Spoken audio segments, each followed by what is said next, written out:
are in our social studies magazine on page 14. So we are starting by reading about the mound builders of the Southeast. So you guys go ahead and follow along with me. Some places where ancient peoples once lived are full of mystery. In parts of the Midwest and Southeast, there are giant flat-topped mounds of earth, some as tall as a 6-story building. No one knows for sure why they were built or how they were used. Scientists do know that temples or chiefs' houses stood on tops of the mounds. The people who made them, of the Mississippian culture, are sometimes called mound builders. By 1492, the mound builders' way of life was disappearing, but their mounds remained. New towns sprang up close by. Some of these, in South Carolina, Georgia, and Alabama, belonged to the Creek people, descendants of the mound builders. The Creek were farmers and hunters. They were traders too, swapping food and goods with peoples to the north and south. In this Creek village, people are getting ready for a celebration. Soon they will climb up the log stairway to the temple and its doors will open wide. Let's find out what's inside. So, if we look up above, top left of page 14, it says, "Today, most of the villagers are preparing for the green corn ceremony. It's held in late summer as soon as the new corn gets ripe. For 4 days, villagers fast, sing, and dance. Most important, their priests lead them in welcoming the new year and giving thanks to the new corn crop." So they marked their new year with the new corn crop. That's a little different from what we do, but they still would mark the new year. And they also had priests. Do we have priests in our religion? Yeah, we do. So that's a similarity. What? We do have a priest at our school. We have Father Paul. Exactly. Now, if we look to the top right, it says the Creek gathered in the temple for special celebrations. The temple also served as a council house. People met there to settle fights or to decide when to plant crops or whether or not to go to war. Creek men had to defend their villages and land from attacks by other peoples. So that temple served kind of as a place for them to go when they had to make kind of like government decisions. You know, we have the White House, and a lot of decisions are made there. That you could kind of say that their temple was similar to that. It served as a council house for them to make those important decisions that affected their community. Now, if we look down by the woman holding her baby, it says, and the men, the Creek built their houses around a central square or plaza. They gathered there for religious ceremonies, to talk, or to play sports. So if you guys can like picture in your head, they usually had an open space in the middle for them to gather or play sports, and then the buildings were like around that open space. So they had a large space for everyone to be able to gather together. Yeah, and so the buildings probably guarded the space too. Yeah, I think you're right, Jack. Nice. Okay, so on page 15, it says, boys are playing a popular game called Chunky. I know, it's kind of funny, but one player starts a stone disc or boulder rolling, then all the players chase it down the court while throwing their wooden poles close to the spot where they think the stone will stop rolling. So it's basically like you're trying to guess where the stone stops. Jack. I forgot the name of the game. Yeah. But it's like you have a bigger ball. Bocce ball. But like you just throw it before where you can get it.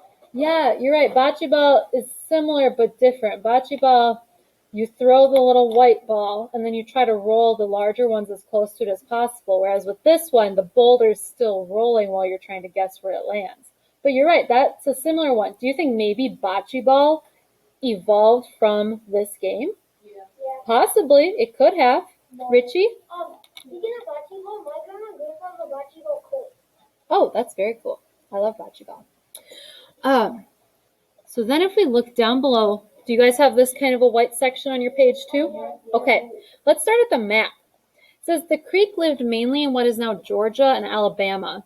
Their name comes from their custom of settling along rivers or streams. Why do you think it would be smart to settle along a river or a stream? Max? Oh, yeah. You don't have to make wells. You don't have to travel far for water. What else do we think? Mackenzie? So, I remember back when people first settled, Mhm. they wanted to live by rivers because they wanted to build wells. Yeah. And also, it's so much easier and quicker to live there, and it's so much more efficient. It's so much more efficient. What were, oh, Eosius. They have water for their crops and fish. Mm-hmm. They can fish, so that's a food source. And then also, not only do they have water maybe for drinking, but then they also have water for their crops. Max?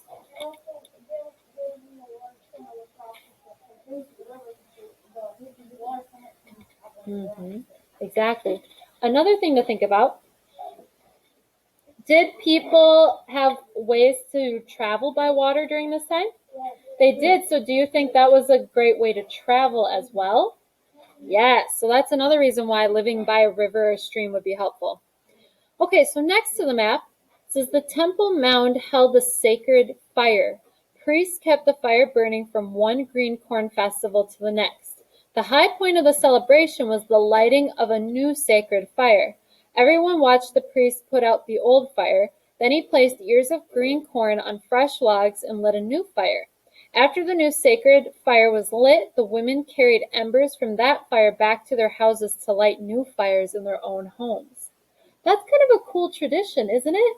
The fact that they would keep a fire burning all year long. Then they'd have the new green corn celebration and kind of have this big celebration for it. And then they would each take a part of that fire back to their own home for their own fires. What do you think that like symbolizes? Mackenzie? Well, it symbolizes like victory is really big for them. Yep. Like with our cross. Mm-hmm. But also it would be really hot and it took a lot of wood to keep it going all year. Oh, yeah, you're right. It would take a lot of wood. And I like that you kind of compared it to our cross because we hold the image of the cross very dear in our religion, right? So they probably hold the image of that fire, that endless burning fire all year as like a symbol of their culture. Zoe. Go for it. Mm-hmm. I love that. Max. So um it could be like a symbol the symbol of them living in the woods because they have they live in the woods and they have more crops now then they can the animals they can they save them so they can get the meat. Yep. And how it can be like Yeah, it's a celebration, it's a symbol. Do you think it's also very symbolic of like them living within a community? The fact that they all take from the one larger fire and bring it into their homes. It's showing that they're still interconnected, right? Even though they live in separate homes. Yeah. Okay, next to that. When Creek hunters stalked deer, they often dressed in whole deer skins. In this disguise, they could sneak up on the unsuspecting animals. The Creek ate the deer's meat, saved the skin, and made tools with the bones and the antlers. So again, they're being responsible, respectful hunters, right? Because they're using all parts of the deer. So that's a good thing. And finally, Creek women planted corn, beans, squash, and other vegetables. Then to keep birds and animals from eating the crops, they built special stands like this, which they show below, in the fields. Older people or young children sat on the stands like living scarecrows. They waved their arms to drive away intruders. So do you think maybe this is why we now have scarecrows? Yeah, it could very well could be. So we can often find similarities to these older cultures in our own culture. Maybe some of the ideas for some of the things we do have come from the Creek people. Okay, let's turn to page 16 and 17, titled Clues to the Past. So we're going to start at the top. It says, how do we know that Macaw girls played with toy cradles in 1492? Where did we get exact measurements for Iroquois longhouses that no longer exist? Archaeologists find answers to such questions. Archaeologists are scientists who study ancient cultures. They look at artifacts, which are handmade objects, such as tools, weapons, and pottery. Luckily, archaeologists studying Native American life in 1492 aren't limited to artifacts. They can also get answers from real people. Descendants of all the American Indian groups we've looked at are alive today. Hopi families still make their homes in the pueblos of Arizona. Some Iroquois people live in New York State and parts of Canada. The Madon keep their traditions alive on a reservation and in nearby communities in North Dakota. Today, members of the Creek Nation live in Alabama, Oklahoma, Louisiana, and Texas. Makah families still live in Washington State and fish in the Pacific Ocean. Ever since the first Europeans arrived in America, Native Americans have explained their traditions to others. They're still doing that. Today, they share the ancient ways of their people with archaeologists. So you guys, I think you've learned about Native American culture before this year. And would you say that a big important part of their culture is passing on stories verbally? Yes, through word of mouth and stories. So archaeologists don't have to only rely on the things, those objects or artifacts they find. They can also go and talk to people who've had these stories passed down from generation to generation to generation. Okay. How can we tell how old the objects found at ancient campgrounds are? Tree ring dating helps. Every year, a tree trunk gets a little bigger. Each new year of growth appears as a dark circle in the trunk. A slice of tree trunk shows these rings. Scientists can tell the age of wood by counting the rings and matching them with the pattern of rings on a much older master tree. This makes it easier to tell the age of logs used in benches or longhouses. Have any of you learned about that before? About the rings? Yeah, yep. Let's look down below. In the 1930s, archaeologists found a deep pit in Colorado. It had been covered over with dirt and grass a long time ago. Inside were the bones of woolly mammoths. Ice Age hunters probably killed them thousands of years ago. To find out just how many years ago, scientists used radiocarbon dating. Bones, burned wood, and other things that were once alive contain small amounts of a substance called carbon-14, which is radioactive. It decays slowly over a long time. Scientists can measure how long the C14 in an object has been decaying. That tells them how old it is. Isn't that amazing that they can tell how old it is by doing that? That's pretty cool technology. Yeah. Okay. On page 17. The Mesa Verde is a 20-mile-long stretch of land in Colorado. There, archaeologists uncovered a treasure from the distant past. It was the pueblos, or homes, of the Anasazi. They had lived in the Southwest for about 1,000 years until they mysteriously abandoned their pueblos in the 13th century. The Cliff Palace Pueblo has 200 rooms, so that's what this picture is of that palace. Isn't that amazing? It is like a mansion. Yeah, back then it probably was. Today, Native Americans continue to celebrate their rich cultural heritage with festivals. This helps them keep alive the traditions their ancestors practiced before Europeans came. Have any of you been to a wasipi or a powwow? Oh, so I don't know if you guys have it here, but in Shakopee, so Shakopee, on the edge of Shakopee and Prior Lake, there is a Midwakitan Sioux reservation. And so every year in school, in elementary school, they would actually come and perform some of their dances for us because at a powwow or a wasipi, in their culture, guys, why are you talking? In their culture, they performed different dances. It's this huge celebration, and they often will invite people from just the general public to come and experience their culture.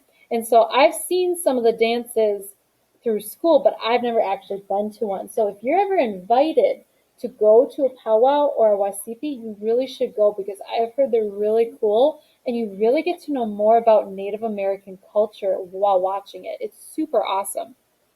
I will call on people once we're done with this page. So about 500 years ago, there were heavy rains at the Macaw village of Ozette. They created a mudslide that buried the village, turning it into a time capsule. Scientists know a lot about life in Ozette because hundreds of objects were preserved almost perfectly. So that mud that covered everything preserved it. Scientists spent 1966 through 1981, almost 20 years, digging through the mud. One of the things they found was this 500-year-old carved figure in a mussel shell. It matches an age-old Ozette story about the creation of life. So that was completely preserved because of the mudslide. Then in our storytelling box. In 1492, none of the peoples living in what is now the United States and Canada had a written language, so they had no way of writing things down. They kept their history alive by storytelling. Around home fires and at celebrations, they told stories about where their people had come from. They also told tales about how they had lived long ago. Storytelling was a good way to teach children right from wrong. The Pueblo peoples loved to tell stories about the trickster coyote and grandmother spider. So they had what we consider to be folk tales now. Okay. How can archaeologists tell how long a longhouse was in 1492 when there's nothing left of it? One way is to study the brownish or greenish mold that grows in the dirt where wooden posts once stood. These posts held up longhouse roofs. Archaeologists sift through dirt to find the moldy stains where the holes made for the posts were. The distance between the stains shows the house's size. So, did archaeologists rely on just one thing to find out this information? No, they had a lot of different resources and a lot of different methods. And then finally, today, computers make archaeologists' detective work easier. All right, I'd like everyone sitting up in their desk, please. We can't quietly lay on the floor and read. We're just going to sit in our desks. So we're still upside down.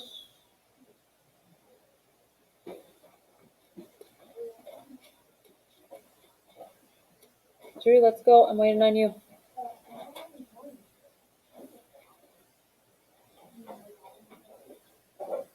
Thank you. So, today, computers make archaeologists' detective work easier.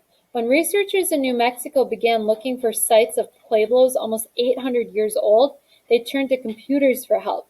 The machines analyzed thousands of maps. They found 15 forgotten pueblos.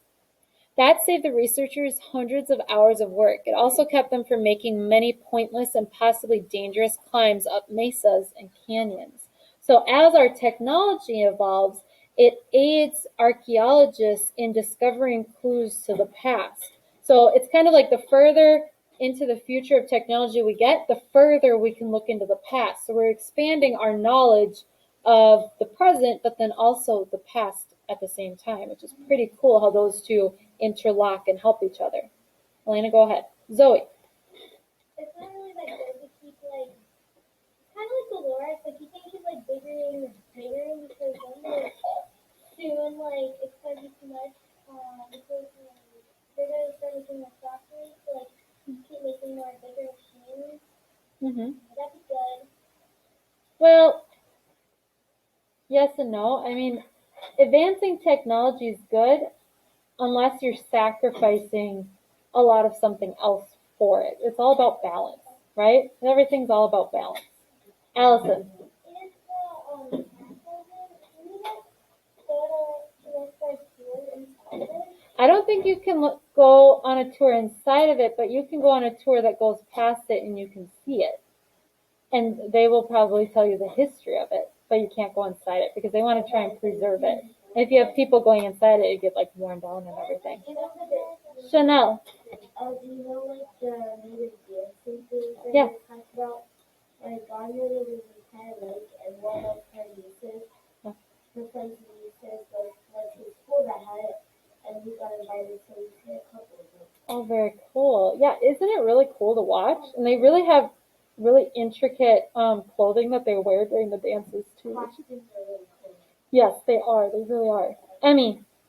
So the little castle, looking on this page. Yeah. Back into the magazine, back on page 6, it kind of looks like it's saying, it kind of looks like it's saying, it looks like it's saying concept. Page 6. Oh, yeah. They do look similar, don't they? So, yeah. So, you're right. There are definitely similarities, Emmy. And so, for all we know, different Native American groups could have figured out ways of doing things together and then separated into separate groups. But you're right, it does look similar to what's on page 8. Good note. Are there questions about the people we have read about? Yosius. It's not a question like a social study. Yeah. Are we going to do a test? No, I'd tell you about a test if you had a test coming up. Except for the spelling test. Well, yeah, you have a spelling test. Yeah. Zoe. What's the baby thing? Like, what is it? The what? The baby thing. The mold of it. Oh, you mean this? That's the 500-year-old carved figure in the mussel shell that they were talking about that had been preserved by the mudslide. It matches a story about the creation of life. So I think they would use that to describe how life was created or how it started. Kind of like how we have our Bible stories. Yes, Richie. Maybe, but I want to answer questions about social studies right now because we're recording for our virtual learners. Other questions about social studies for today? All right.